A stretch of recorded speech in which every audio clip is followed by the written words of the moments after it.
जी friends, आप देख रहे हैं यूट्यूब चैनल वॉइस ऑफ ज्ञानी और मैं सफदर खान ज्ञानी। अच्छा फ्रेंड्स, एचपीएलसी एनालिसिस करते हैं, समटाइम्स पूरी एनालिसिस आपकी फेल हो जाती है। क्या कॉजेज होते हैं इसके पीछे, क्या क्या रीजन है, आज की वीडियो इसी पे बेस करेगी और ये डिस्कस करेंगे किस वजह से आपकी एचपीएलसी एनालिसिस पूरा बेस साइकिल आपका फेल हो जाता है, क्या रीजंस होते हैं।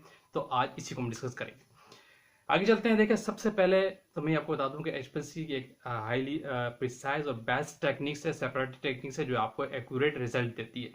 तो समटाइम जो आपके रिजल्ट फेल जाते हैं, इसके पीछे बहुत सारे फैक्टर्स है, बहुत सारे कॉजेज है। लेकिन जो एक बड़ा मेन कॉजेज है, जो मेन रीजन है, उसको मैं आज डिस्कस करूंगा। वो क्या है। देखिए, जब भी आपके एचपीएलसी एनालिसिस जब फेल होती है, उसमें आप इटसेल्फ एनालिस्ट या ऑपरेटर इन्वॉल्व होता है। यानी जब वो एचपीएलसी एनालिसिस में टाइम बाईपास करता है तो उसकी एचपीएलसी एनालिसिस फेल होने के चांसेस बढ़ जाते हैं। यानी जब वो एचपीएलसी के अंदर शॉर्टकट यूज करता है तो उसकी एनालिसिस फेल हो जाती है। तो एचपीएलसी आपको इस चीज को नहीं कहती है। एचपीएलसी कहती थी आप मुझे हम्बल वे में सुकूनली हैंडल करेंगे तो आपके रिजल्ट टाइमली और सही रिजल्ट आएंगे। अब वो कैसे करते हैं, किन किन स्टेप पे एनालिस्ट करते हैं, मैं आपको डिस्कस करता हूँ और उससे आप अवॉइड करें तो आपके एचपीएलसी एनालिसिस फेल होने के चांसेस कम रहेंगे। नंबर वन क्या है, आपकी सैंपल प्रिपरेशन। एनालिस्ट देखता है काम का प्रेशर ज्यादा है, सैंपल ज्यादा है, इसमें सैंपल प्रिपरेशन में वो स्टेप्स मूव करता है शॉर्टकटली। कहीं पे फिल्टर नहीं यूज कर रहा, आप स्वेनी फिल्टर से फिल्टर नहीं कर रहा, सैंपल को स्टैंडर्ड को होमोजेनाइज ही नहीं कर रहा सही मानों में। यानी वो जल्दी में, जल्दबाजी में जो टाइम का शॉर्टकट वो करता है, स्टैंडर्ड ही सही तरीके से प्रिपेयर नहीं करता और जाके एचपीएलसी पे रन कर देता है। जो उसने वहां सैंपल स्टैंडर्ड प्रिपरेशन में 5 मिनट सेव किए जल्दबाजी में, जो कि उसको नहीं करने चाहिए थे, वो जो सिस्टम पे जाता है इतना टाइम लगता है, 1 घंटा लगता है, 1.5 घंटा लगता है, स्टैंडर्ड रन करता है और स्टैंडर्ड का एरिया ही सही नहीं आ रहा होता, आरएसडी सही नहीं आ रही होती। क्यों? उसकी वजह ये कि आपका सैंपल ही होमोजेनाइज नहीं है। एक के रिजल्ट कुछ आ रहे होते हैं, एक का एरिया कुछ और आ रहा होता है। तो इसलिए इटसेल्फ जो आपका ह्यूमन एरर वो बढ़ जाता है। जब आप ह्यूमन एरर को कम करने की कोशिश करते हैं तो आपकी एचपीएलसी एनालिसिस फेल होने की तरफ नहीं जाती। तो पहला रीजन क्या है, एनालिस्ट की सैंपल प्रिपरेशन, वो उसमें बाईपास करता है, टाइम को पास करता है। जब आप एचपीएलसी एनालिसिस में टाइम बाईपास करेंगे तो आपके चांसेस होते हैं कि आपकी एचपीएलसी एनालिसिस फेलियर की तरफ चली जाती है। ठीक है, नंबर पहला फैक्टर सैंपल प्रिपरेशन। दूसरा स्टेप होता है मोबाइल फेस की प्रिपरेशन। आपको पता है इसमें वो टाइम बचाता है, जल्दी जल्दी में चीज़ों को मिक्स करता है और ऑर्गेनिक फेस को और एक्वस फेस को सही तरीके से मिक्स नहीं करता। वहाँ भी होमोजेनाइजेशन का फैक्टर है। जब मिक्सिंग सही तरीके से नहीं होगी और उसने फिल्टर भी आपने नहीं किया, बाईपास कर दिया उसने जस्ट, और डिगेस भी नहीं किया, डिगेस वाले फैक्टर को बाईपास कर दिया, तो मोबाइल फेज में सॉल्वेंट में एयर बबल चला गया और यहाँ से उसने 2 मिनट बचाने के लिए एचपीएलसी पे जल्दी चला जाता है। तो एचपीएलसी मोबाइल फेस को रन करता है तो बेस लाइन स्टेबल नहीं हो रही थी। एचपीएलसी के अंदर बबल एयर आ रहा होता है, एक का एरिया कुछ और आ जाता है, फिर वही एरिया वाला फैक्टर आ जाता है।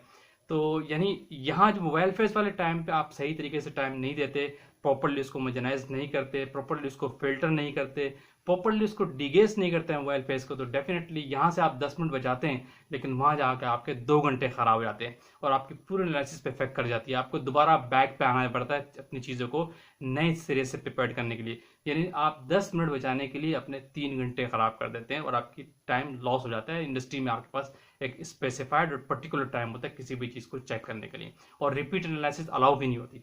ठीक है, दूसरा फैक्टर था मोबाइल फेज में आपकी टाइम शॉर्ट। अब तीसरा फैक्टर आता है एचपीएलसी एनालिसिस में। जब ये चीजें प्रिपेयर करके वो एचपीएलसी पे चला जाता है, अब एचपीएलसी आपको पता है प्रॉपरली टाइम लेता है, उसकी बेस लाइन स्टेबल होती है, पहले फ्लो रेट पे आप सिस्टम को अलाइन करते हैं, फिर ग्रेजुअली आप अपना फ्लो रेट बढ़ाते हैं ताकि आपका कॉलम सैचुरेट हो प्रॉपरली, सिस्टम आपका आइडल कंडीशन में आ जाए, बेस लाइन आपकी स्टेबल हो जाए। यहाँ पे भी वो टाइम को शॉर्टकट करता है। क्या करता है कि डायरेक्ट जल्दी चीजें बना के ले आया और सिस्टम को टाइम नहीं दिया उसने।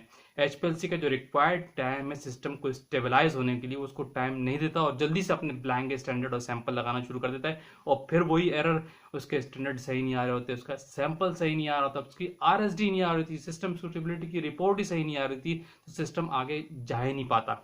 यानी आपने जो सिस्टम को अलाइन करने के लिए, जो उसको अलाइन होने में, सेचुरेट होने में 1 घंटा लगना था, आपने 20 मिनट उसको दिए, आधा घंटा उसको दिया।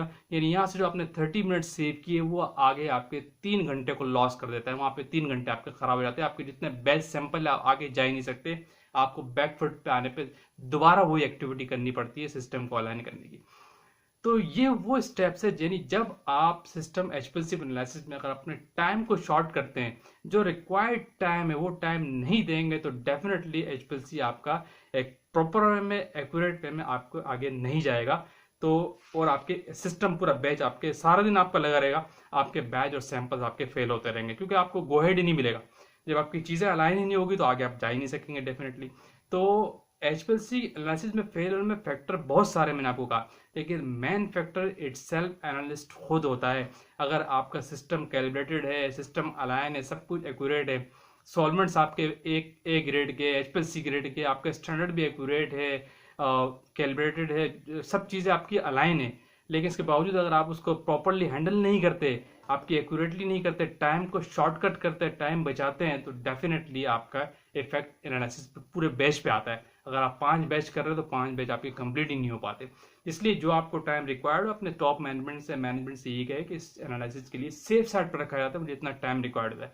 शॉर्टकट काम को प्रेशर देखते हुए अगर आप शॉर्टकट करेंगे तो आपका काम आगे एक्यूरेट वे में नहीं जाएगा। एचपीएलसी स्पेशली एचपीएलसी की बात कर रहा हूँ। तो याद रखिएगा, एचपीएलसी में जो दूसरा फैक्टर अपनी जगह, लेकिन एनालिसिस इटसेल्फ बड़ा रोल अदा करता है उसको पास होने में और फेल होने में। तो होपफुली आपको क्लियर हो गया होगा कि किस वजह से एचपीएलसी एनालिसिस फेल होती है। तो main reason itself analyst operator खुद होता है। तो इस चीज का आप केयर करें, जो टाइम रिक्वायर्ड है, तो आपकी एचपीएलसी की एनालिसिस एक्यूरेट में आगे जाएगी। आएंगे किसी और टेक्निकल आइडिया के साथ, उस वक्त तक के लिए इजाजत। Thank you for watching. Allah Hafiz.